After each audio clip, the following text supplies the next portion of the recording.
तेरी शादी सब्जी बाजार में हुई है, हर समय सब्जी वालों की आवाज आती रहती होगी। हाँ यार क्या बताऊं, सुबह सोकर उठती हूँ तो हर तरफ से शोर आ रहा होता है और शाम तक वो खत्म ही नहीं होता। अब तो रात को सोती हूँ तो भी सब्जी वालों के ही सपने आते हैं। अब क्या ही कर सकते हैं, जैसी किस्मतें काटनी तो पड़ेगी ना। चल मैं फोन रखती हूँ। उसकी सहेली ने फोन काट दिया। उसके बाद कल्पना ने अपने मन में सोचा, अगर मैं अपनी सहेली को ये बता देती कि मेरी खुद की सास भी सब्जी बाजार में बैठकर सब्जियां बेचती है, इसीलिए मेरा ससुराल सब्जी बाजार में, तो उसे कितना मजा आता ना ये मसाला सुनकर। शांति जोर जोर से आवाज लगाकर ग्राहकों को सब्जी के लिए बुला रही होती है। आओ आओ, ताजी ताजी हरी हरी सब्जियां ले लो। आओ आओ, सब्जियां ले जाओ, आलू गोभी तोरी टिंडा सब ताजा खेत से आया। आओ आओ। पूरा दिन शांति ऐसी सब्जियां बेचती है। शाम के समय जो सब्जियां बच जाती हैं, वो घर लेकर आती है और अपनी बहू कल्पना को देते हुए कहती है, ले कल्पना बहू, ये सब्जियां बच गई है, आज इन्हीं को बना ले। बाहर फेंकने या बेकार करने से तो अच्छा ही है कि हम इन्हें इस्तेमाल कर लें। माँ जी, मुझे तो समझ में नहीं आता कि सब्जी बाजार में ससुराल की वजह से मुझे कितनी सारी परेशानियां होती हैं या कितने फायदे होते हैं। हमारे घर वालों को मुफ्त की सब्जियां मिल जाती हैं, लेकिन सारा दिन दिमाग में जो सब्जी ले लो, तोरी ले लो, टिंडा ले लो की आवाज आती रहती है, वो कितना दुखी करती है। कल्पना बहू, ये देखा कर कि हमें सारी सब्जियां मुफ्त की पड़ती हैं। अगर हम बाजार जाकर ये सब्जियां खरीदेंगे तो हमें ज्यादा महंगी पड़ेंगी। ये तो तेरी सास का सब्जियों का व्यापार है, और जो सब्जियां बच जाती हैं वो फेंकने से अच्छा कि हम घर पर बना लेते हैं। 10 बजे तक तो आप ठेला लगाती हो और रात का खाना मुझे 11 बजे तक बनाना पड़ता है, लेकिन मेरा दुख दर्द तो किसी को नजर ही नहीं आता ना। कल्पना ये बोलकर रसोई में चली जाती है और खाना बनाने लगती है। पूरा परिवार रात के 12 बजे खाना खाने के लिए बैठते हैं और ससुर कहते हैं, क्या खाना बनाया है? ये घिया तो बिल्कुल पकी हुई नहीं है, और ये भिंडी भी इतनी अच्छी नहीं है जितनी होनी चाहिए। पिताजी मैं क्या करूं, इसमें मेरी क्या गलती है? माँ जी जो मुझे सब्जियां लाकर देंगी मैं तो वही बनाऊंगी ना। तभी कल्पना का पति जो कि एक अकाउंटेंट था बीच में बोलता है, कल्पना, माँ ठीक ही तो करती है। बाहर से अगर सब्जी लेने जाओ तो एक समय की हमारे परिवार की सब्जी कम से कम 50 रुपए की पड़ेगी, और उस हिसाब से वो कम से कम हफ्ते के 350 बचाती है और महीने के 1500। पर भैया क्वालिटी का क्या? इन सब्जियों की कोई क्वालिटी नहीं होती है क्या? ये सब बातें सुनकर अब शांति की आंखें भर आती हैं और वो कहती है, भूलो मत तुम सब, जब तुम्हारे पिताजी की नौकरी चली गई थी तब मैंने यही सब्जी का व्यापार करके सब कुछ वापस खड़ा किया था। मेरे जेठ ने तो मुझे घर से निकाल दिया था। उसके बाद मैंने सब्जी बाजार में ये घर खरीदा जहाँ पर तुम सब रह रहे हो, और इसी सब्जी बेचने की वजह से ही तुम सब पढ़ लिख कर इतने बड़े हुए हो कि मुझे जुबान चलाते हो। ये बोलकर गुस्सा होकर बिना खाना खाए वो अपने कमरे में चली जाती है। अब कल्पना को भी बुरा लगता है कि उसे इस तरह लड़ाई करनी ही नहीं चाहिए थी। अगले दिन कल्पना जैसे ही शांति के कमरे में सुबह की चाय लेकर जाती है तो शांति कहती है, बहू आज मेरा चाय पीने का बिल्कुल भी मन नहीं कर रहा, तो ये चाय लेकर चली जा।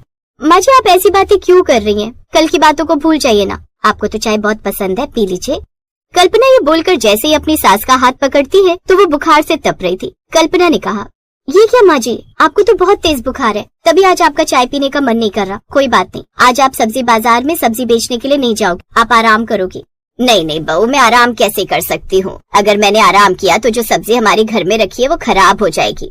आप बिल्कुल भी चिंता मत कीजिए माँ जी, मैं ननद जी को बोल देती हूँ, वो जाकर सब्जियां बेच देंगी, आप बस आराम कीजिए। कल्पना अब अपनी सास को चाय और दवाई देकर वहाँ से चली जाती है, जिसके बाद वो निहारिका से जाकर कहती है, दीदी माँ जी की तबीयत बहुत ज्यादा खराब है, अगर आपको कोई परेशानी ना हो तो क्या आज आप सब्जी बेचने के लिए जा सकती हैं?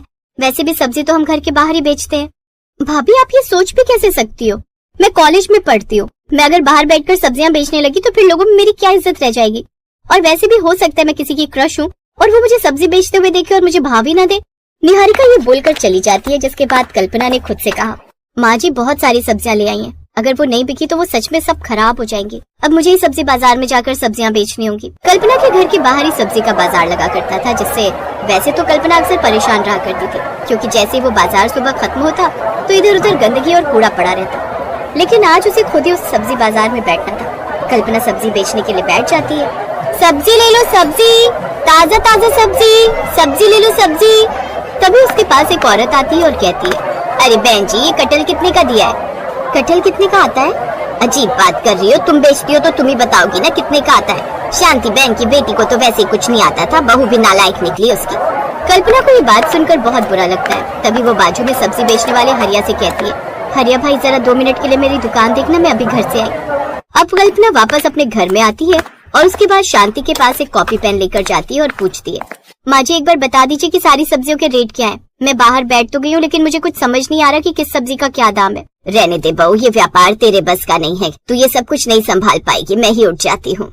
नहीं माँ जी, मैं सब कुछ कर लूंगी। शादी से पहले भी मैं सेल्स की जॉब करती थी, लेकिन सब्जियों के बारे में मुझे कुछ नहीं पता। जब तक आप सिखाएंगी नहीं मुझे आएगा कैसे। शांति ने हंसते हुए अब सारी सब्जियों के दाम कल्पना को बता दिए और कल्पना वापस बाहर चली गई। इस बार पूरे आत्मविश्वास के साथ सब्जियों के दाम बता कर उसने आवाज लगाई, आओ ले लो मटर 40 रुपए पाव, आओ आओ ले लो घिया 40 रुपए किलो। धीरे धीरे ग्राहक आने लगते हैं और कल्पना सारी सब्जियां बेच देती है और सारी सब्जियां बेचकर 10 बजे तक घर के अंदर आ जाती है। रात के 10 बजे जब वो घर आती है तो देखती है कि उसकी ननद ने सारा खाना बनाकर तैयार कर दिया था। भाभी, मुझे बाहर बैठने में शर्म आती है लेकिन अपनी रसोई में काम करने में तो नहीं ना, इसीलिए मैंने सारा खाना बना दिया है। कल की बची हुई सब्जी फ्रिज में रखी हुई थी, मैंने वही बना दी। कल्पना को भी ये देखकर अच्छा लगता है कि उसकी ननद इतनी बुरी भी नहीं थी। अगले दिन भी शांति बेड रेस्ट करती है। कल्पना फिर से सब्जियां बेचने के लिए जाती है। तभी एक औरत उसे 100 रुपए कम देकर चली जाती है। कल्पना को बहुत बुरा लगता है और उसने खुद से कहा, ये तो मुझे 100 रुपए का चूना लगाकर चली गई। माँ जी कितना कुछ झेल रही थी यहाँ पर। इस तरह लोगों को बुलाने के लिए आवाज लगाना, सब लोगों से मोल भाव करना और पैसे का भी हिसाब रखना, सब कुछ कितना मुश्किल है। कल्पना को एहसास होता है कि सब्जी मंडी के पास ससुराल होने के फायदे भी क्या थे और नुकसान भी क्या हो रहे थे। जैसे रात होती है, आस पड़ोस के कुछ सब्जी वाले अपनी बची हुई सब्जियां कल्पना को दे देते हैं। आप सभी सब्जियां मुझे क्यों दे रहे हैं, मुझे इनका क्या करना है? कल्पना बहू, तुम्हारी सास ने यहाँ पर एक नियम बनाया था कि जो भी सब्जी बच जाया करेगी वो हम अपने घर पर जाकर बनाया करेंगे ताकि सब्जियों का अनादर ना हो, और फिर भी जो सब्जी बच जाएगी वो हम उन्हें दे दिया करेंगे। तुम्हारी सास रोज 10 बजे घर इसीलिए आती थी क्योंकि वो गौशाला में बची हुई सब्जियां दान करके आई थी। माँ जी कितनी अच्छी हैं और सब लोगों के लिए कितना सोचती हैं और हम उनके काम का अपमान करते रहे। सब्जी बाजार में ससुराल है, ये बात मुझे अपने दोस्तों को बताने में भी शर्म आती थी, लेकिन मुझे समझ में आई कि मैं कितनी गलत थी और रात के समय घर चली जाती है।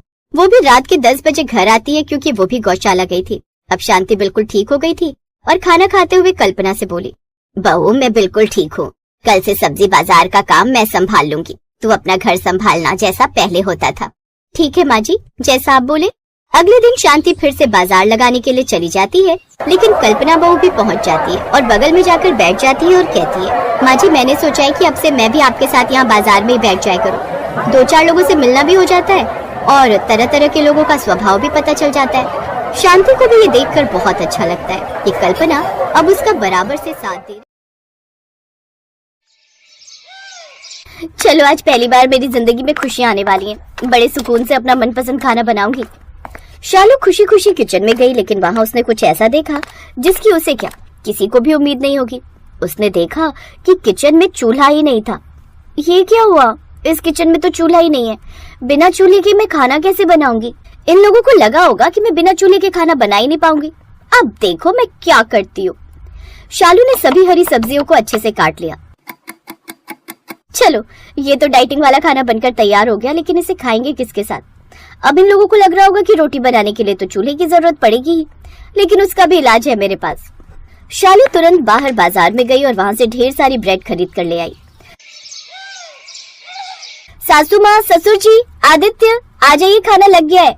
ये सुनकर तीनों हैरान हो गए क्योंकि तीनों एक ही कमरे में बैठे थे और अपनी बहू की हार का इंतजार कर रहे थे। क्या आप लोगों ने भी वही सुना जो मैंने सुना? हाँ, मैंने भी वही सुना, लेकिन मुझे एक बात समझ में नहीं आ रही है कि उसने बिना चूल्हे के खाना आखिर बनाया कैसे। ये तो हमें बाहर चलकर ही पता चलेगा। तीनों बाहर खाने की टेबल पर आए तो देखा हरी भरी सब्जियों से बना हुआ मसालेदार सलाद और कुछ ब्रेड रखी हुई थी। अरे यार, मेरा तो ये भी प्लान काम नहीं किया। चलो कोई बात नहीं, कम से कम इसी बहाने आप दोनों सास बहू लड़ेंगी तो नहीं चूल्हे की वजह से। वैसे बिना आग का इस्तेमाल करके बना हुआ ये खाना भी बहुत स्वादिष्ट लग रहा है और ये हमारे लिए हेल्दी भी है। लेकिन ऐसा आखिर हुआ क्यों था? क्यों आखिर उस घर में बिना चूल्हे वाली रसोई बनाने की जरूरत पड़ गई? और क्या अब उस रसोई में कभी भी चूल्हा नहीं जलेगा? ये जानने के लिए हमें कहानी में थोड़ा पीछे चलना होगा। शालू पहली बार ब्याह कर जब अपने ससुराल आई तब वो अपने साथ एक बहुत ही शानदार चूल्हा लेकर आई। देख बहू, पहली बात तो हम दहेज के सख्त खिलाफ हैं, लेकिन फिर भी तू चूल्हा लेकर आई है तो इसे चुपचाप स्टोर रूम में रख दे, क्योंकि किचन में तो वही चूल्हा इस्तेमाल होगा जो मुझे दहेज में मिला था। ठीक है सासू माँ, इसमें कौन सी बड़ी बात है। जब तक वो चूल्हा चल रहा है तब तक उसे चलाएंगे, जब वो खराब हो जाएगा तब मैं अपना वाला चूल्हा निकाल लूंगी। शालू ने अपना चूल्हा स्टोर रूम में रख दिया और किचन में जाकर अपनी सास के चूल्हे पर खाना बनाने लगी। खैर, शालू खाना बनाकर जब टेबल पर लाई तो वहाँ पर उसके सास, ससुर, आदित्य सब पहले से ही बैठे थे। बहू, तेरी माँ ने तुझे खाना बनाना नहीं सिखाया था क्या? इतना वक्त लगता है खाना बनाने में। सासू माँ, आप मुझे कुछ भी कह लीजिए, लेकिन मेरे मायके वालों को कुछ भी कहने की जरूरत नहीं है। और खाना आपके चूल्हे की वजह से देर से बना है। इतना धीरे धीरे चलता है कि पूछो ही मत। इतने स्लो मोशन में तो राघव भी डांस नहीं करता। तू क्या हे कर रहा है? वो मेरे चूल्हे को बुरा कह रही है और तुझे हंसी आ रही है। अरे तो उसमें बुरा मानने वाली क्या बात है? बहू बिल्कुल सही तो कह रही है। तुम्हारा चूल्हा बहुत पुराना हो चुका है, कई बार तो उसे रिपेयर करवा चुके हैं। अब उसे स्टोर रूम में रख दो। शाम को उसके ससुर ने कहा, अरे बहू, जरा चाय बना दोगी क्या? ससुर जी ऐसे क्यों बोल रहे हैं? आपको तो मुझे आदेश देना चाहिए। मेरा भी चाय पीने का मन है। मैं हम तीनों के लिए चाय बना देती हूँ। सासू माँ को भी बुला लीजिए। शालू किचन में गई, चाय का बर्तन गैस पर रखा और चूल्हा जलाने की कोशिश करने लगी, लेकिन गैस जलने का नाम ही नहीं ले रही थी। तभी अचानक किचन में गैस की महक आने लगी। सासू माँ के चूल्हे से तो गैस लीक हो रही है और चूल्हा जल भी नहीं रहा है। कभी कभी मन करता है इसे उठाकर कबाड़ में फेंक दूं। तभी वहाँ पर उसकी सास टपक पड़ी। क्या कहा तूने? मेरे चूल्हे को तू कबाड़ में फेंक देगी? खबरदार जो आज के बाद मेरे चूल्हे के बारे में कुछ भी कहा तो। सासू माँ, ये चूल्हा अपना दम तोड़ चुका है, जलने का नाम ही नहीं ले रहा, तो मैं क्या करूँ? आप ही देखिए, गैस की महक आ रही है, कहीं से आपका चूल्हा लीक हो रहा है। उन दोनों की आवाज सुनकर वहाँ पर शालू का ससुर भी पहुँच गया। अरे क्या हो गया? क्यों लड़ रही हो तुम दोनों बच्चों की तरह? देखिए ना आपकी बहू हमारे चूल्हे के बारे में क्या कह रही है। कह रही है कि चूल्हे को वो बाहर कबाड़ में फेंक देगी। पिताजी, आप ही देखिए ना, गैस की महक आ रही है और चूल्हा जलने का नाम ही नहीं ले रहा है। मैं जाकर अपना चूल्हा रख देती हूँ और इस चूल्हे को स्टोर रूम में रख देती हूँ। अच्छा, मैं भी तो पुरानी हो गई हूँ, मैं भी लीक करने लगी हूँ कहीं ना कहीं से, तो मुझे भी उठाकर तुम लोग स्टोर रूम में रख दो और कहीं से नई नवेली सास ले आओ। तुम तो बात का बतंगड़ बना रही हो। ठीक है, मैं तुम्हारा चूल्हा अभी रिपेयर करवा कर लाता हूँ।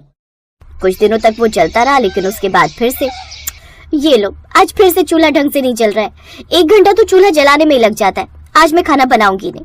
धीरे धीरे रात के 10 बज गए। तभी आदित्य ने शालू को आवाज देकर बुलाया। शालू, रात के 10 बज गए हैं, मुझे सुबह काम पर भी जाना है। अभी तक खाना नहीं बना क्या? अरे कैसे बनाऊं खाना? जब चूल्हा जल ही नहीं रहा तो कैसे बनेगा? 1 घंटा तो चूल्हा जलाने में ही लग जाता है। मैं नया चूल्हा लेकर आई हूँ, वो बेचारा स्टोर रूम में रखा हुआ है, उसकी कोई इज्जत ही नहीं। अभी तक तो सब कुछ ठीक से चल रहा था। जब से तेरी बीवी इस घर में आई है तब से इस घर में हर रोज मेरे चूल्हे को लेकर लड़ाई हो रही है। ऐसा करती हूँ, इस चूल्हे को लेकर मैं ही इस घर से निकल जाती हूँ, फिर सारा मामला ठीक हो जाएगा। माँ, एक चूल्हे को लेकर इतना ज्यादा पॉजिटिव क्यों हो रही हो? हम लोग आपके चूल्हे को कहीं बाहर फेंकने तो नहीं जा रहे। उसे चुपचाप सजाकर स्टोर रूम में रख देते हैं। हर रोज आप उसके दर्शन कर लेना। शालू नया चूल्हा लेकर आई है, उसमें जल्दी खाना भी बन जाएगा। नहीं, रहने दो, मैं अपने चूल्हे को लेकर घर से भाग जाती हूँ, फिर तुम लोग अपने नए चूल्हे के साथ खाना बनाना। तुम दोनों जब देखो तब उस चूल्हे को लेकर हमेशा लड़ाई झगड़ा क्या करती हो? तुम बहू का नया चूल्हा किचन में नहीं रखना चाहती और बहू पुराने चूल्हे के साथ खाना बनाना नहीं चाहती। सासू माँ, ससुर जी, मैं उसी पर किसी तरह से खाना बना लिया करूंगी। देखा, आखिरकार जीत मेरे चूल्हे की हुई। इसीलिए कहती हूँ बहू, अपनी सास से कभी पंगा मत लेना। और शालू उसी में खाना बनाने की कोशिश करने लगी। वो बार बार चूल्हा जलाने की कोशिश कर रही थी, लेकिन चूल्हा जल ही नहीं रहा था। तभी अचानक गैस लीक होने की वजह से आग पकड़ ली। शालू की साड़ी भी जलने लगी। वो जोर जोर से चिल्लाने लगी, आदित्य बचाओ, पिताजी बचाओ, बचाओ। आदित्य ने बाल्टी भर भर कर जल्दी से पानी डाला और थोड़ी देर में आग बुझ गई। 3 दिन के इलाज के बाद शालू ठीक होकर वापस घर आ गई। पड़ गई तुम्हारे कलेजे को ठंडक। ये तो अच्छा हुआ कि वक्त पर आदित्य ने पानी डाल दिया, वरना कुछ भी हो सकता था शालू के साथ। अब क्या उसे भगवान के पास पहुंचा कर ही मानोगी? बहू, मुझे माफ कर दो। मुझे अपने चूल्हे पर अहंकार हो गया था। आज जो तेरे साथ हुआ है, कल वो मेरे साथ भी हो सकता है। किसी की जिंदगी के साथ खिलवाड़ करने का मेरा कोई हक नहीं। आदित्य बेटा, मेरा चूल्हा स्टोर रूम में रख दे और जो चूल्हा बहू लेकर आई है उसे रसोई घर में रख दे। आदित्य ने नया वाला चूल्हा रसोई घर में रख दिया और सभी खुशी खुशी रहने लगे।